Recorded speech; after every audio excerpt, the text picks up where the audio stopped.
Okay.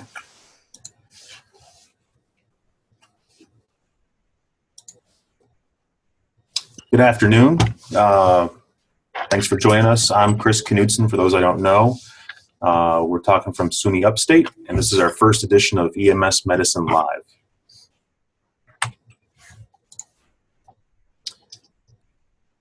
So, amongst a lot of EMS physicians, both at NASP and the upstate area, there's been a lot of discussion about an online conference to kind of bring together community and academic physicians and other EMS resources for ongoing education. We've been talking about this for a couple of years, and we finally brought this together to bring folks together online to do it.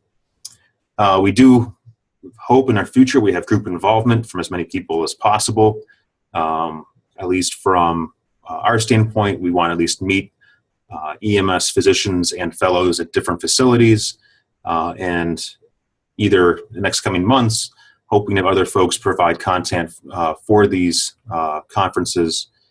We all know that you all have unique experiences and skills and opportunities at different locations, and we hope that folks can bring those to the table for presentations in the future. We do have 3 course directors, at least at the top of my screen, you can see them. There's Brian Clemency from SUNY Buffalo. He's Buffalo trained in med school, residency and fellowship, I believe, and he's their EMS Fellowship Program Director. Say hi, Brian. He's not listening. Okay. There's Derek. Too slow on my mic button. Gotcha. There's Derek Coney, who's joining us from the ER, so he'll be in and out. He's from Texas. He was joined Upstate about 6-7 years ago, and he's currently the EMS Fellowship Program Director. And then there's me. Been at SUNY Upstate for about 5 years, trained in Pittsburgh. I'm the Fellowship Associate Director. We are going to use Zoom for this conference and hopefully conferences in the future. I think everyone's muted right now. We'll keep everyone muted during the presentation. I think this can turn into a free-for-all, knowing EMS doctors a little too easily. If you do have a specific question you want answered at the end, chat me during this. I'll kind of keep track of questions. We can try to either call on people or I'll just read the questions at the end to be answered. I am recording this conference. You can also record on your end if you want. I believe that's an option. But at the very least, we'll record it. And we hope to post it either on our EMS Fellowship site or an individual site in the near future. Questions at the end. I'm going to unmute everyone. We'll see how that works. And then kind of call on folks for questions and see how it goes. I'm sure there may be some technical problems. There always are. This is a new system to us, and hopefully it'll work well. If you have any problems or suggestions for improvement, you can chat message me or email me in the future to make it work better. So today we have Erin Wirths. She is our current EMS fellow. She trained at Albert Einstein Medical Center in Philadelphia and has been with us for about just over 6 months, and has been a fantastic EMS fellow, doing air medical, tactical, ground, and other activities. Fire too, sorry Tom, also doing fire. And she's going to talk to us today about field amputations. So let's see if this works. Erin? Hello. One thing, Erin has no video due to a technical problem, but you'll be able to hear her quite well.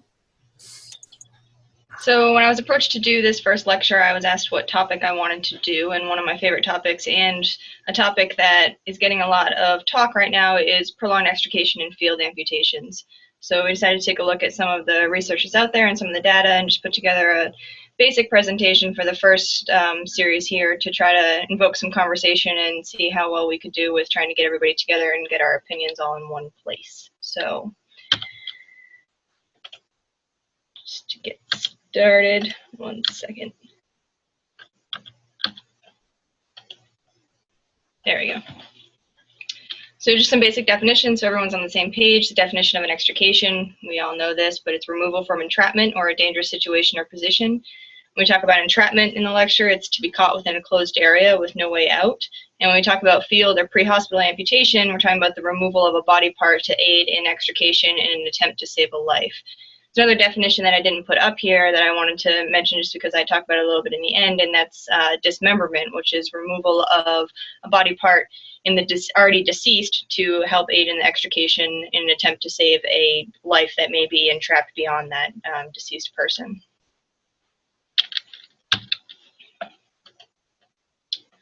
So when we talk about extrication, we talk about the 10 phases of extrication. You have preparation, which is kind of exactly what we're doing right now, doing training on the reasons why you would do an amputation, doing training on how you would do it, and just being prepared for the situation should it arise. And then when that situation arises, the first thing is you're en route to the scene. This causes some issues with, safe driving and weather conditions, especially up here in upstate New York. We've had some serious snow and ice lately that's caused some issues getting to scenes. Once you get to the scene and you hopefully get there safely, you then have arrival and scene size up. This is important, to look for any outside hazards, and then do the next step, which is hazard control. So that's, we use a lot of outside agencies to help us with hazard control. We use law enforcement for maybe crowd control, traffic control. We have fire on scene for any hazmat situations. We have other hazards such as maybe down power lines from an MVC. Is there structural collapse? Is there anything else that we need to worry about when we get up on scene? And that also comes into play with the support operations, which is the next phase. And support operations would be things like, the tools, the lighting, the scene setup that you may need to be able to perform your duties of extrication. Then starts the active process, which is gaining access to the patient. It's kind of common sense, exactly what it says it is, trying to gain access to where the patient is and try to do the patient extrication. Then after you gain access, providing emergency care on scene. This is where, the basic emergency care comes in, our ABCs, and giving the patient any care we can while they're still being extricated from the scene that they're in. The disentanglement stage, this comes, where the rescue team has their power tools, they're trying to get them out, and this is also where the actual field amputation would come into play, whether or not you need to amputate a body part in order to be able to safely and effectively remove that patient from the entanglement. Once you're able to disentangle the patient, you have removal and transfer from the scene. In this, we need to make sure, do we have the appropriate resources? Do we have the proper ambulance? Are we going to the proper facility? Do we have the proper facility that would be able to take care of this patient after we get them off of the scene? And then termination, which hopefully is not termination of your patient, but instead termination of your duties on the scene. So what are some potential entrapment scenarios that would require a field amputation? Well, we have the big ones, the building collapses, the other structural collapses, there's been bridge collapses, train derailments, any industrial, mining, farming accidents can be a big one with a lot of the machinery that they have, heavy equipment failure, these are the, people are getting stuck in the augers and the grinders and things like that. And then the most basic ones that we're seeing are the motor vehicle collisions, which are becoming more and more prevalent, it seems. I did want to say just a little bit on the history of field amputation. A lot of the data that we are using and a lot of the data that potentially can be used and extrapolated into civilian use all comes from the military, just like most things in trauma. The Civil War, field amputations was actually the most commonly performed procedure in the war medically. And then you go kind of all the way through the wars. I'm not going to go through each war and the advancements in each one, but obviously in OIF and OEF, we're still doing a lot of field amputations, but actually much less due to the fact that we have other medical means to be able to treat these people. Because some of these field amputations or most of these field amputations in the beginning were due to infection, not so much the entanglement entrapment that we're talking about now. More of the field amputations that you see now are due to the entanglement entrapment and less due to the infectious process, because we have so many advancements in antibiotics and field care. There have been some major disasters, recently that we've been able to learn a lot about field amputations. You had the Skywatch Bridge collapse at the Hyatt Regency in Kansas City back in '81, San Francisco earthquake in '89. There was the earthquake in India in 2001. Pakistan in 2005, and then the big one that we're getting a lot of recent data from is obviously the Haiti earthquake in 2010. There was a lot of structural collapse there and a lot of need for both amputation for disentanglement, but also amputation for basic life-saving and infectious processes.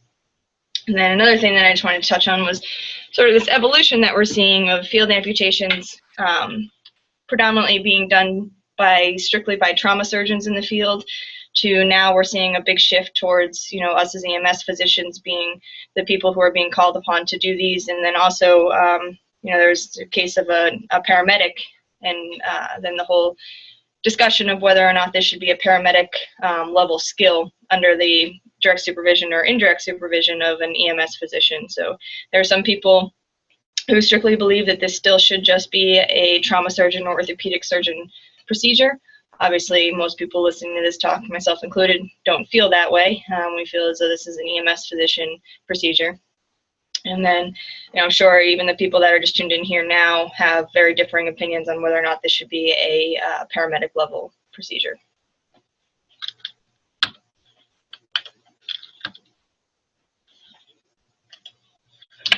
So when do we amputate? That's kind of the fire question in all of this. You don't just show up to a scene because someone's trapped, you just automatically go to amputating their limb. That would give us all a bad name, and it's probably not the best thing to do for your patient. So in 2010, we had the paper from Porter entitled Pre-Hospital Amputation. This was in the Journal of Emergency Medicine. And the 3 bullets that they put out was that an amputation in the field is indicated when you have scene characteristics, provide immediate threats to the patient or the rescuers. A person's clinical indication is such that the person will die with further delay, and that the limb remains minimally attached. To me, there is some ambiguity in that. What is minimally attached? What is the clinical indication? At what point do you say that they will die without further delay? And then also, I did like the fact that they put in that there were immediate threats to both the patient or the rescuers. I think that that's a big point to take into consideration when you're looking at these different scenes and looking at whether or not you need to amputate. Is not just the patient's safety and getting the patient out and saving the patient's life, but you want to make sure that the scene is not deteriorating and becoming unsafe for the rescuers, and that an amputation would help make the scene more safe for those trying to rescue the patients. In 2012, this is a newer paper. I don't know if everybody's read or not, but McIntyre et al. Extreme Measures Field Amputation on the living and dismemberment of the deceased to extricate individuals entrapped in collapsed structures. This was in Disaster Medicine and Public Health Preparedness. And they just kind of, it went along the same lines as the Porter paper, but it was a little bit different in saying that the person's clinical condition is such that any delay in extrication could cause loss of that individual's life. So that just seemed like a subtle way of changing it, saying that any delay in extrication could cause a loss of that individual's life, not that they were kind of on the verge of losing their life.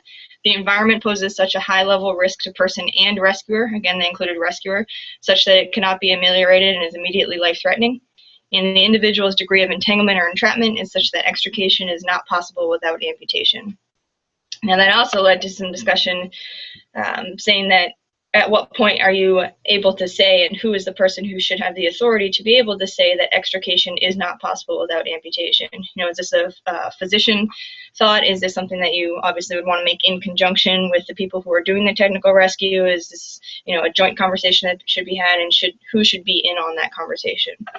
But these points in the McIntyre paper do mirror the International Search and Rescue Advisory Group criteria that was put out. They put out a pretty detailed list of all the criteria to amputate in the field.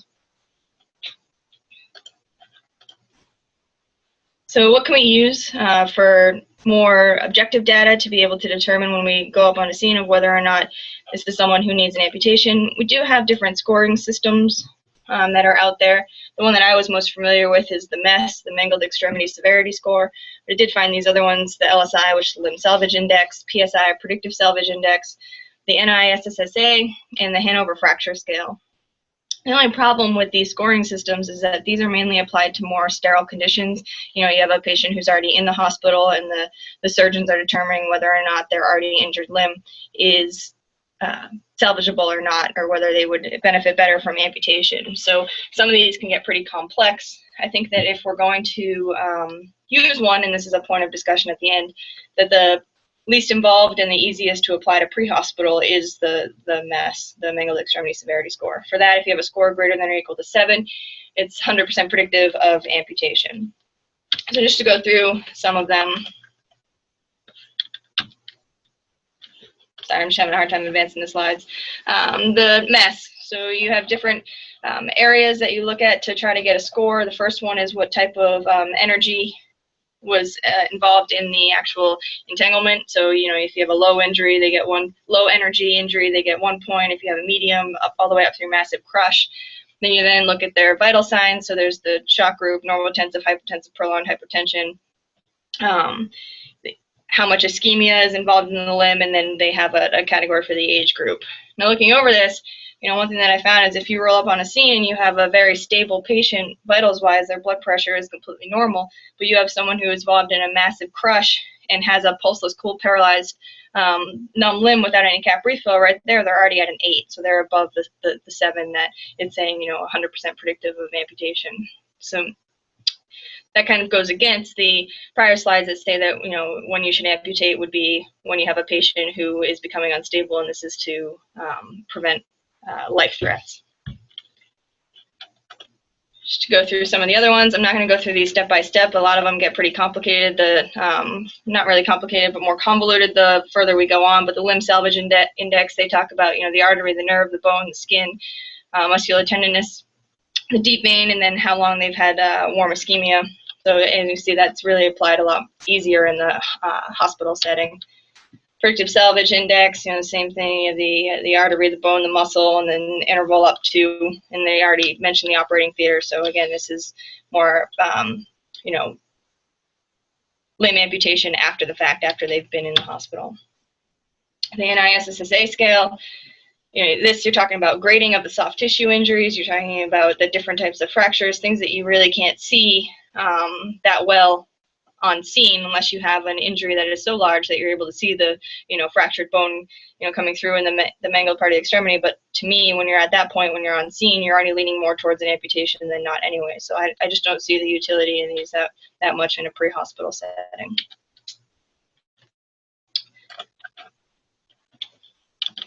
And then, oops, sorry about that.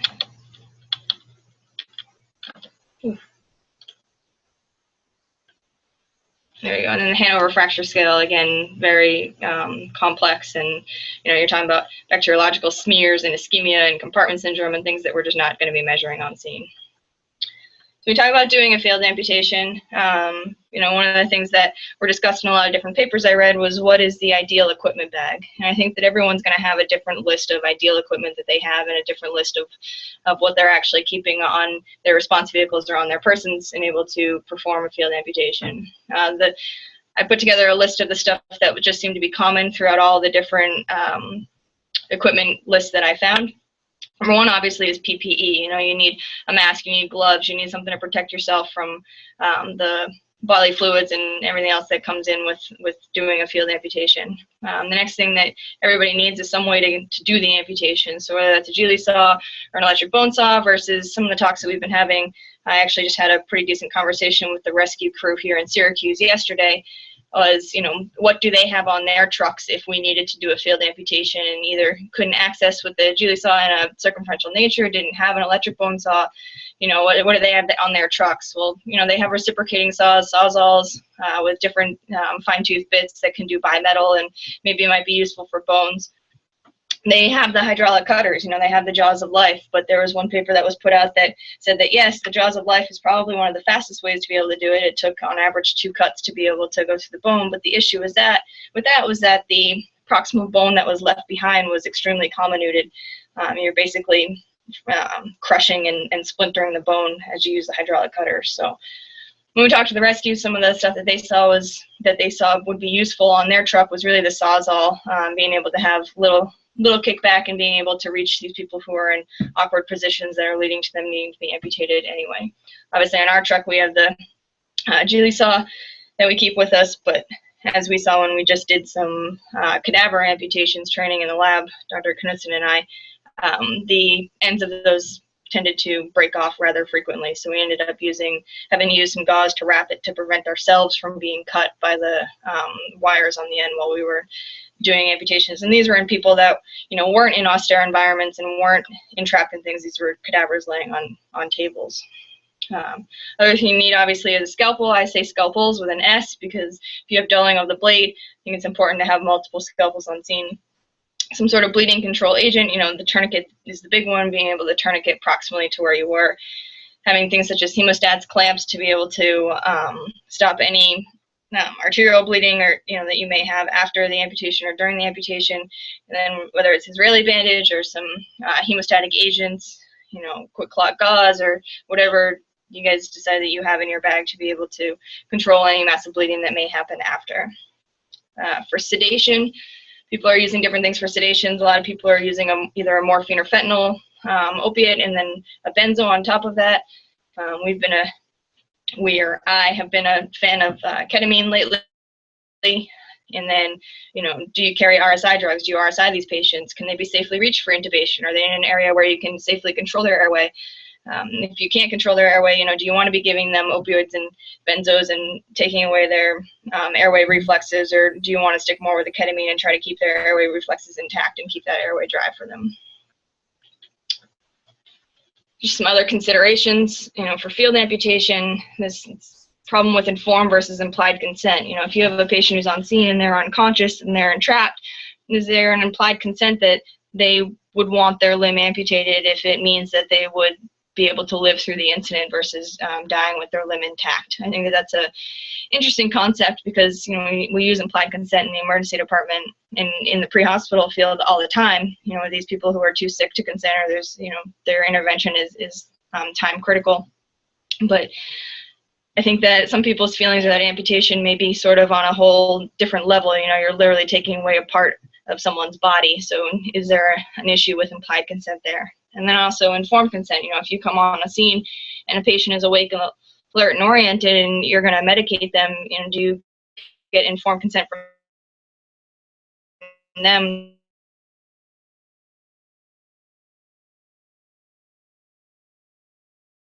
that, hey, if we can't get you, do you consent to this? Or is there family member consent? Should you take the time to try to get in touch with a family member? If a family member's on scene, do you get consent from them before doing a field amputation? Other considerations, here in our EMS vehicle, we're obviously not carrying blood products with us. There's a lot of other systems have these protocols in place where you actually have a team that responds from the hospital, a trauma surgeon, a trauma resident, things like that are flown out to the scene and they come out with blood products with them and are able to administer blood products in the field.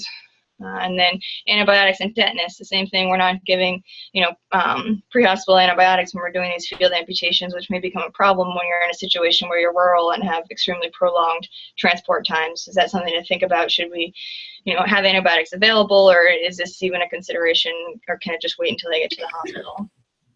Another one is, having protocols in place for treatment for crush injury. And obviously they have some sort of crush injury. If you're not amputating a limb and you release the crushing pressure and they become ill from that. And then salvage and recovery of a limb for possible skin graft use. Do you continue the extrication do you continue the extrication efforts after the limb amputation to be able to bring the amputated limb to the hospital for possible skin graft or other uses? And notice I'm not talking about for reimplanting at the hospital. I'm talking about using the patient's own skin for grafting and other necessary procedures, maybe not only skin grafting, but tissue and artery vein grafting afterwards if they're viable. So some of the discussion topics that I wanted to bring up, hopefully we can get some interaction here at the end and have a good discussion, since we have so many people logged on that have probably differing opinions. Is first, my question was, how far have we really come from the Campan et al. Paper in 1996 when it comes to this topic?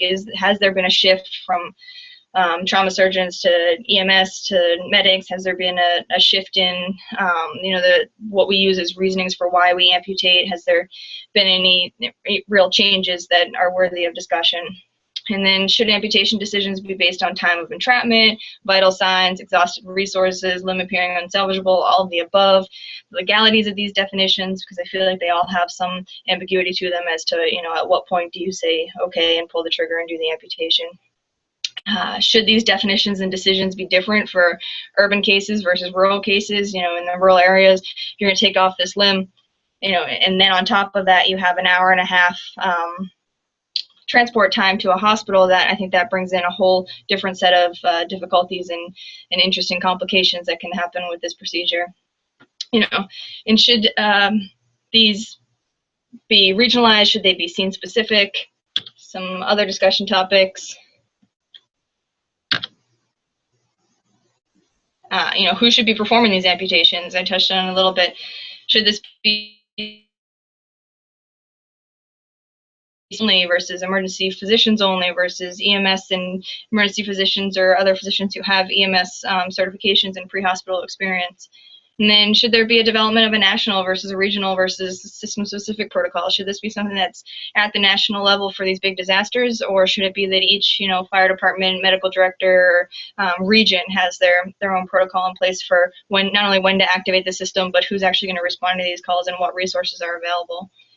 And then the final discussion topic that interested me reading this last paper in 2012 was the concept of dismemberment of deceased to access the living. There have been a couple instances where there's been cases of dismemberment of deceased. You have a living person who's in a void in a collapsed building, but you have a deceased person who's in the way of getting to that living person, and you feel like not being able to remove that body to get to the living is going to, cause the living significant harm or death. So in the cases that I read about where this has happened, it's actually been family members of the deceased were contacted to discuss the situation, and then conversations were had with both the coroner and with city health officials and various other bodies to determine whether or not this was something that was okay to perform. And in both cases, they did go ahead with the family's permission to dismember the deceased. One person had, I think, like their right lower kind of quarter taken off to access a living victim, and then another one that I read was a upper extremity amputation. And the reason that they did this was they felt that removing the body whole would cause structural instability, so that the best thing for safety of the rescuers and safety of the living behind the deceased was to dismember that deceased being and be able to access the patient that way. I just thought that was a really interesting concept that I actually hadn't thought much about while doing my research and learning about, field amputations. And then Dr. Knudsen always puts, personal pictures at the end of his, so he stole this off of my Facebook page and decided to. This is my wedding and my dog in his tuxedo. So we'll open it up now. I think Dr. Knudsen is going to be the moderator for questions and discussion, but I'd love to hear what, anybody has.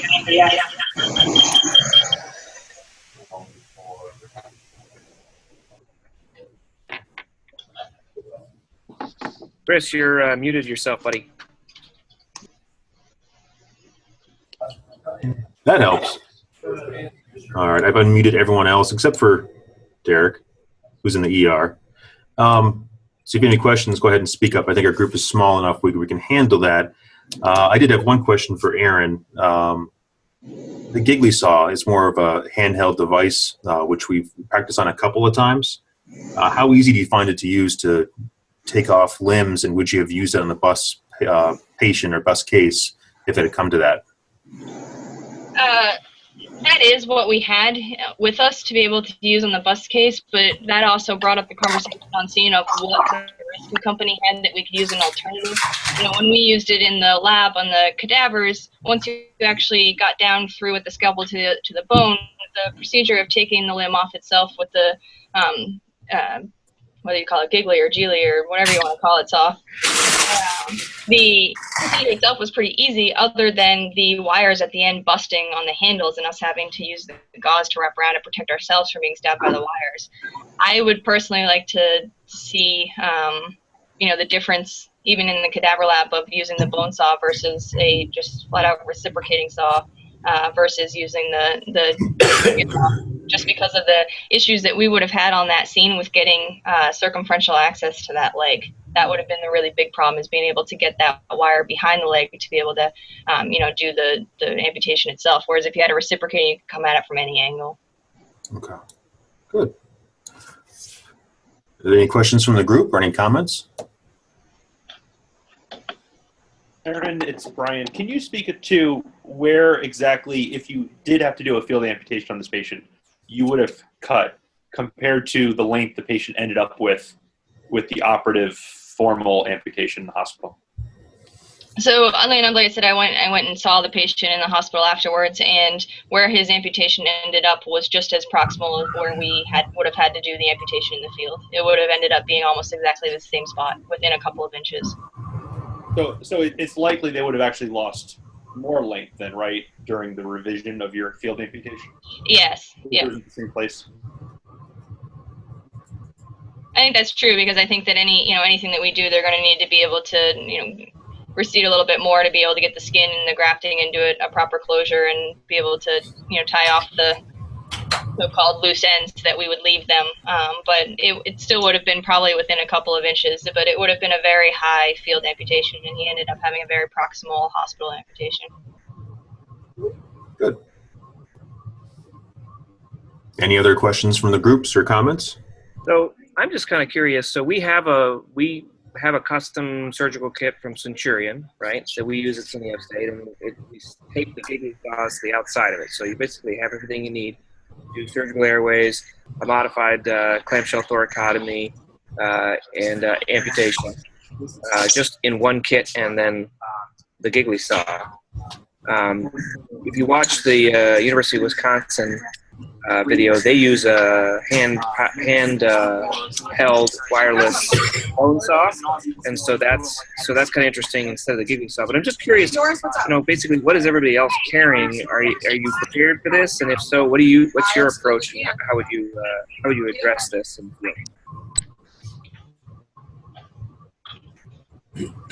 Derek, we had an opportunity to get a jiggly saw a couple years ago, but after using it in Dr. Daly's cadaver lab line, we really struggled to use it, and we didn't think it was a good tool. Our plan is to use a reciprocating saw off a rescue if we had to. So I can comment on what we do here at Pitt. So my name's Jerry Escajeda. I'm the EMS fellow here at Pitt. So we've actually encountered some challenges in getting the surgery folks on board. We try to elicit some advice from them and what they think would be best to carry on our physician response vehicle. But so we don't have a dedicated surgical kit. Our plan has always been that if this occurred, to just use the saw, I believe it's a reciprocating saw that's on one of the Pittsburgh paramedic rescue vehicles. But we really didn't have a surgical put together as of yet. And I would just make one comment. Yesterday I stopped by, for completely unrelated reasons, the rescue company here, and they happened to be doing some training with their tools, and I asked them, what do you guys have in your truck? What do you think that we could use to do this? And their first response was the hydraulic cutters, and then I explained to them sort of the problems in the last paper with that. And then they went to the sawzall and the reciprocating saw, and one of the comments from the rescue captain at that time was, hey, if this is a possibility and this is something that you want us to have on hand, we'd like to have a discussion as far as what sort of blades you would like to have for this saw and what would be the best, what could we do to prepare to make sure that we have the proper equipment on our truck for you if it comes to this and you need to use our equipment. Obviously these saws have a lot of different blades with different teeth on them.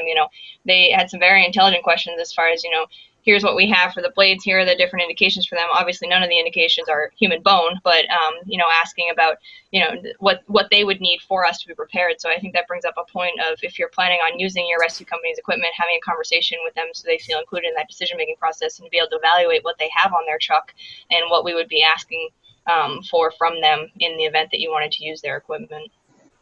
Or even, I guess a simple solution to that too, Aaron, it's kind of interesting you brought that up, but maybe then if they have a reciprocating saw, maybe you, instead of taping a giggly saw to the outside of the tray, you tape your own reciprocating saw blade to the outside. So at least it's relatively clean rather than something they just use to cut through a car. And it's funny you should mention that. That was a conversation I was going to have with you the next time I sat with you. We'll see about that. Although I did hit the one field amputation I was involved with, we did in fact use a reciprocating saw, but that's because we didn't have what we would have wanted to have. So Jeremy Johnson just said a link. Looks like he's got some. I'd like to see if you guys, could have a follow-up comment. But if you look at the University of Wisconsin website, if you type into Google University of Wisconsin field amputation, you should be able to get their YouTube videos. They have 2 videos. This is obviously done by their surgeons, but their soft tissue retraction with gauze is the way we've decided we want to do it as well, because it actually gets good purchase and exposes the bone a little bit better. But they have a it's a bone saw. It's a pneumatic bone saw, or excuse me, it's a electric bone saw, and it's wireless.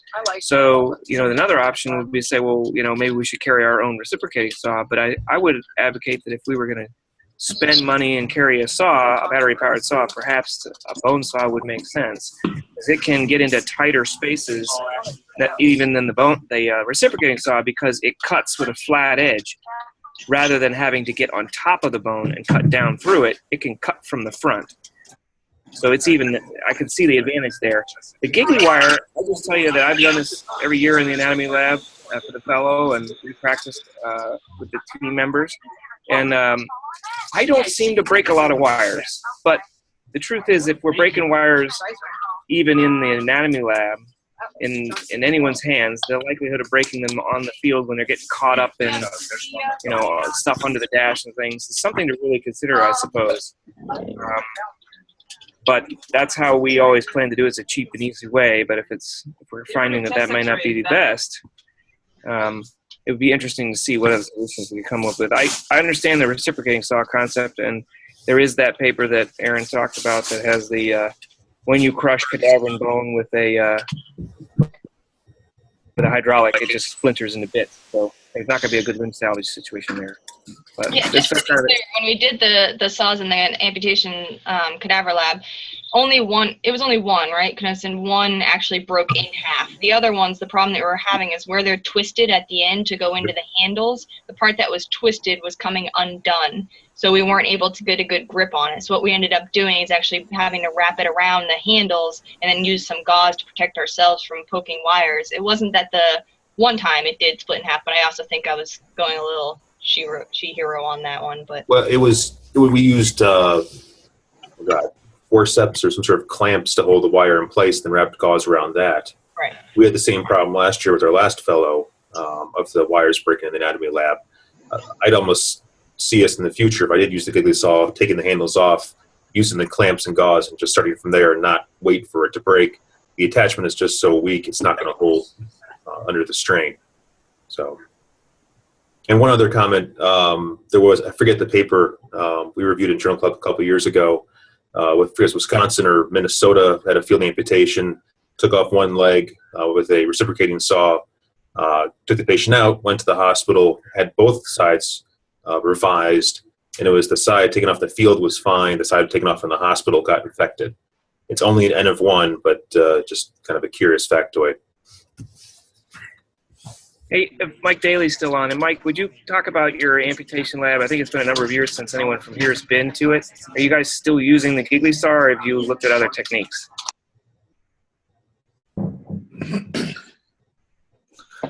My name's Adam. I'm one of Mike Daly's residents. Mike had to step out for a little while. Earlier, he mentioned to me that the wood blade on the reciprocating saw on the Sawzall was one of the ones that they found best in the cadaver lab.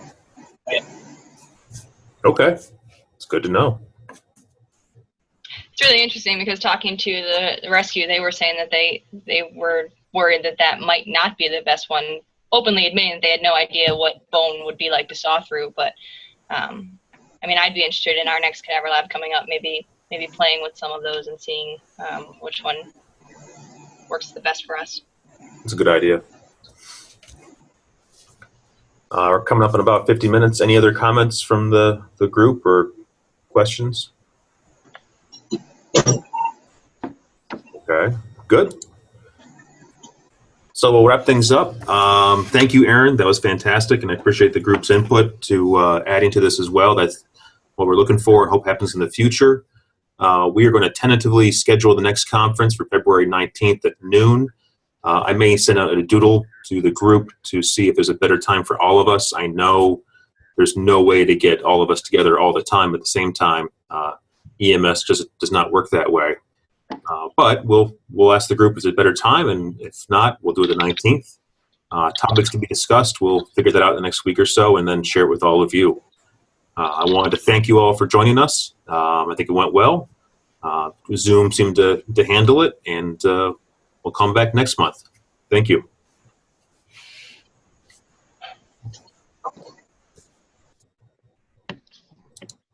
And I'm going to stop this. There we go.